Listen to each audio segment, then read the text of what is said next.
The images that you're seeing being displayed behind me are from the personal collection of the late George Jacobs. Mr. Jacobs holds a unique position in the history of our valley. For 15 years, he was the personal valet to Mr. Frank Sinatra.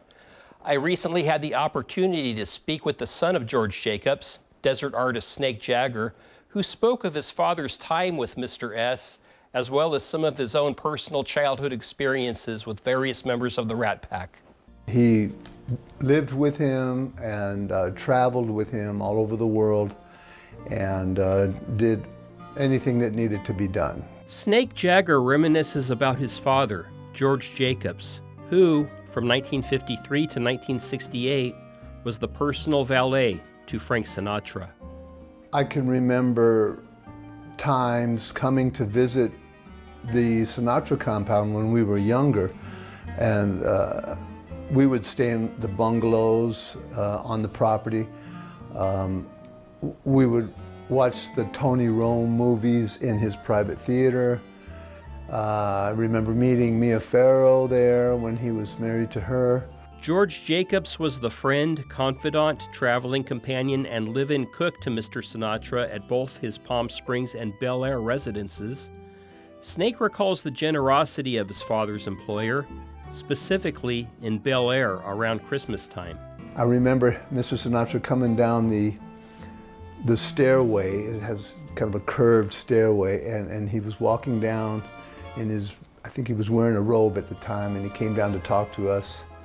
And we were, of course, awestruck. This is Frank Sinatra, you know. And at the time, there was a golf bag right close to us, and it was filled to the top with silver dollars, filled. And I remember that's something that stuck in my mind. He grabbed a handful and gave that to each one of me and my brothers, and we were just, you know, ecstatic about that. There was a one time when he took my brother and me to the toy store. He told my dad, "George, I'm taking your kids." And we got into this little car, this funny little car, and drove into Cathedral City. And he took us to a toy store, and we were walking around, and he said to get anything we wanted, you know, and we were a little shy about that. Remember my brother saw one of those slot cars. It was the thing that goes around on tracks. And we were looking at it, we were both enjoying that, and he said, we looked at the price, he goes, "Oh, it's $13. And Mr. Sinatra was in the other aisle. And when he heard my brother say that, he said out loud, "Buy it."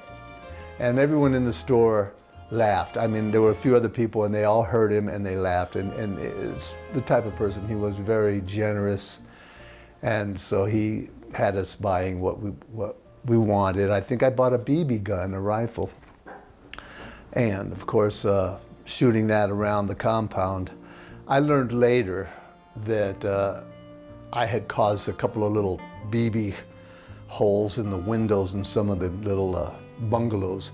My father kind of got bawled out about that. And Snake has some memories of other members of the Rat Pack as well. There was another time where we flew up to Lake Tahoe in Sinatra'S private jet, and we went to the Cal Naval Lodge. Vic Damone was playing there, and my brother and I were taking swimming lessons in the pool. We met Lucille Ball there as well. I got an earache from the swimming, and I was kind of feeling pretty miserable. And at one point, we took a little walk down to a little room or bungalow-like place that was where Sinatra was with Dean Martin, and I think Sammy Davis Jr. was there. And we walked in, and my mother explained to the group that I'm not feeling very well, that I've got a bad earache. And so Dean Martin chimes in, and he said, "Oh, I know how to fix that." And of course I was all ear. And he said, "Just put your head over to the side, put some ice and some scotch in it, and then shake it like that, you know." And so everybody laughed, except for me, because that wasn't helping me any. Sadly, George Jacobs' association with the Sinatra family would come to an end, largely due to the typed words of a once popular gossip columnist. He loved Mr. Sinatra.